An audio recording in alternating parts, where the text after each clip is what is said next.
time is 20 to 7 and the outside temperature is 30 degrees. Please remain seated with your seatbelt fastened until the aircraft is completely stopped and the seatbelt sign has been switched off. Smoking is not permitted until you're well inside the terminal building and then only in designated smoking areas. Take care when opening the overhead compartments in case anything falls out. Before leaving the aircraft, make sure you've not left anything behind and don't forget your mobile phone. If you've purchased headsets for today, please remember to take care of these as you'll be able to use them on your return journey. Once you have collected your luggage and passed the customs control or resort, a team will be waiting to assist you with your onboard transport from the airport.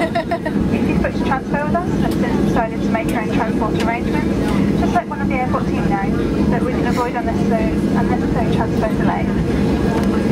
Once you arrive, my colleagues from Thomson's First Choice Pacific Travel will be on hand 24/7 to ensure that you have a great holiday. If there's anything that the team could do to make your holiday that little bit more special, please let us know. On behalf of the captain, crew and all of us here at Thomson Airways, it's been a pleasure having you on board and we look forward to welcoming you back on board soon. Have a great time here and